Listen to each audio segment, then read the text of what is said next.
Hello everyone, welcome back to my channel. तो हम लोग कार्नेटिक वॉर खत्म कर चुके हैं। उसके बाद एक क्वेश्चन जो है राइज होता है कि मतलब कि ब्रिटिशर्स जो ये थे, यानी कि इंग्लिश जो थे, इन्हीं को बोलते हैं, लाइक वही सक्सीड क्यों हैं। मतलब कि और भी यूरोपियन पावर्स आए थे, लाइक पोर्टुगीज थी, डच थे, फ्रेंच थे, जर्मन्स भी आए थे, तो वो लोग क्यों नहीं, सिर्फ ब्रिटिशर्स जो थे वही क्यों मतलब कि सक्सेसफुल हुए इंडिया के टेरिटरी जो थी उन पे कंट्रोल पाने के लिए। देखते हैं, हम लोग कुछ पॉइंट्स देखने वाले हैं। तो सब फर्स्ट पॉइंट पे चलते हैं। तो फर्स्ट पॉइंट में हमारा वो structure and nature of the trading companies. तो बाकी जो कंपनीज थी, लाइक फ्रेंच की, पोर्टुगीज की, वो सब के सब जो थे वो थे मैनेज किए जाने वाले थे, मतलब कि स्टेट के अंडर कंट्रोल थे, यानी गवर्नमेंट, लाइक गवर्नमेंट कंपनीज थी। और जो ये ईस्ट इंडिया कंपनी थी जो ब्रिटेन की, वो थी एक कुछ, लाइक एक प्राइवेट कंपनी थी जो कि कुछ शेयर होल्डर्स थे उसके, उनके द्वारा मैनेज की जाती थी, और वोटिंग के द्वारा उनके मेंबर को इलेक्ट किया जाता था। तो उसमें जो इन्फ्लुएंस होता था शेयर होल्डर्स का वो ज़्यादा होता था। और जो स्टेट जो स्टेट के द्वारा जो मैनेज की जा रही है, तो उन पे लोग ध्यान नहीं देते थे। उनके शेयर होल्डर्स जो थे, लाइक सरकार, सब कुछ उन्हीं को देखना पड़ता था। और इधर जो था, सारे के सारे जो शेयर होल्डर थे वो भी कंपनीज की जो इन्फ्लुएंस है उसको बढ़ाने में लगे रहते थे। नेक्स्ट पॉइंट है हमारा, वो है नेवल सुपेरियोरिटी। तो जो फ्रेंच एंड जो ब्रिटिशर्स थे, तो जो दोनों के पास अच्छी खासी एक नेवल जो आर्मी थी, बट जो इनकी जो आर्मी थी, उनके जो शिप्स वगैरह जो होते हैं, उनके पास अच्छे जो हथियार होते हैं वो थे। एंड उन पे जो कुछ शिप्स वगैरह होती हैं, उन पे अच्छे लोडेड इक्विपमेंट्स के साथ थे। एंड इसी कारण जो ब्रिटिशर्स हैं उनके पास प्लस पॉइंट था। नेक्स्ट पॉइंट देखते हैं हम लोग। नेक्स्ट पॉइंट है हमारा इंडस्ट्रियल रेवोल्यूशन। तो इंडस्ट्रियल रेवोल्यूशन का वो स्टार्ट होता है ऑलमोस्ट इन 18th सेंचुरी। तो जो 18th सेंचुरी में जब इंडस्ट्रियल रेवोल्यूशन जो स्टार्ट हुई, तो सबसे पहले मतलब कि ब्रिटिश में जो ब्रिटेन है वहाँ पे अर्लियर मतलब सबसे थोड़ा पहले जो स्टार्ट हुआ था। जो अदर यूरोपियन कंट्रीज थे उनको थोड़ा लेट स्टार्ट हुआ था उनके कंट्रीज में। जिनके पास सबसे पहले स्टार्ट होगा उनके पास थोड़ा नॉलेज भी आएगा, थोड़ा एक्सपीरियंस भी आएगा कि हम लोग को क्या बनाना चाहिए, क्या नहीं बनाना चाहिए। और उनके पास अच्छे का लाइक कुछ इक्विपमेंट्स थे, लाइक जो हथियार वगैरह हो गए, गन्स हो गए, उनका जो इन्वेंशन हो गया था स्टार्ट। इनके पास अच्छे इक्विपमेंट्स थे, तो इन लोगों के पास एक प्लस पॉइंट था। तो यहाँ पे ब्रिटिशर्स इन सबसे आगे। नेक्स्ट पॉइंट देखते हैं हम लोग। नेक्स्ट पॉइंट में हमारा मिलिट्री स्किल्स एंड डिसिप्लिन।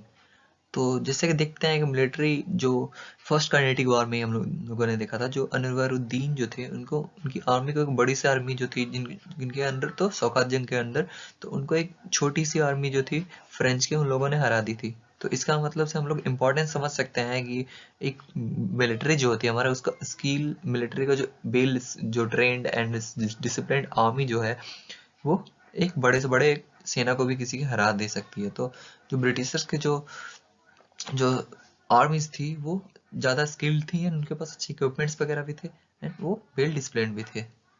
सो यही था हमारा मिलिट्री स्किल एंड डिसिप्लिन में हमारा जो एक्सप्लेन कर सकते थे वो। एंड फिर नेक्स्ट पॉइंट पे देखते हैं हम लोग। तो वो था हमारा स्टेबल गवर्नमेंट। वहाँ पे चल रहा था ग्लोरियस रिवॉल्यूशन। तो उसके बाद जो है हमारा जो ब्रिटेन है वो तो एक स्टेबल गवर्नमेंट बना लेता है, एक लाइक मोनार्ची था, बट स्टेबल गवर्नमेंट था। मतलब उनका फिर बार वगैरह कुछ वहाँ पे हुआ नहीं। बट जो अदर कंट्रीज थे, लाइक फ्रेंच हो गए, स्पेन हो गए, एंड लाइक इन कंट्रीज में कि वॉर वगैरह भी चल रही थी। यानी आप लोग जानते हो कि वॉर वगैरह होंगी तो यदि कोई दूसरी जो बाहर वाले लोग हैं वो जीतेंगे तो उनकी अपनी सरकार आएगी। लेकिन यहाँ पे था कि लड़ाई एकदम से बंद हो गया था, जंग वगैरह कोई नाम निशान नहीं था। तो ये लोग एक स्टेबल गवर्नमेंट फॉर्म करके बने हुए थे। उधर फ्रेंच में था एक, लाइक उन लोगों का जो डेथ हुई जो नेपोलियन की, उनके बाद यदि आप समझ सकते हो कि लाइक जब भी लड़ाई होगा तो कोई भी एक जीतेगा, जो जीतेगा उसकी सरकार होगी। तो सरकार एक स्टेबल रहेगी तो आराम से फोकस भी कोई भी समाज एकदम अच्छे कंटिन्यूस फॉर्म में चलती रहेगी उनकी डेवलपमेंट है जो। ये था एक और फैक्टर। फिर नेक्स्ट पॉइंट में हम लोग देखने वाले हैं लीशर जेल फॉर रिलीजन। तो ब्रिटिश के मुकाबले जो शुरुआत में हम लोग उस टाइम पे देखते हैं, तो जो फ्रेंच थे वो अपने धर्म के प्रचार में ज़्यादा लगे हुए थे, बट और हमारे यहाँ तो पहले से ही बहुत सारे रिलीजन्स वगैरह थे, और उसमें से क्रिश्चियनिटी के लोग अलग से डरे हुए थे, जिसका कारण भी बहुत सारे आगे कॉजेज देखने को मिलेंगे हम लोग को। बट यहाँ पे हम लोग को ज़्यादा को बात नहीं करना था। इसमें है कि हमारे को फ्रेंच थे, वो अपने रिलीजन के प्रचार प्रसार को लेके ज़्यादा थोड़े मतलब कि थे, और जो ब्रिटिशर थे उनको अपने बस अपना जो पकड़ बनाए रखना था, उसको अपने पावर को इंक्रीज करना था मेनली उनका मकसद।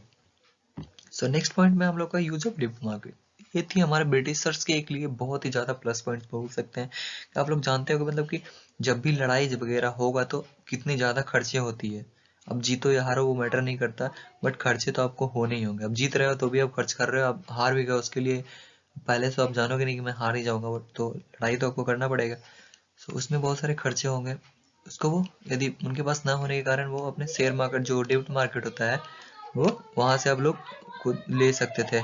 यदि कि उनको पैसे की कमी हो रही है तो वहाँ से अपने डेबिट मार्केट पे ले लेते थे, यानी कि कम, बहुत ही कम इंटरेस्ट पे। और जो वर्ल्ड का जो फर्स्ट बैंक है वो भी खोला गया था इंग्लैंड में।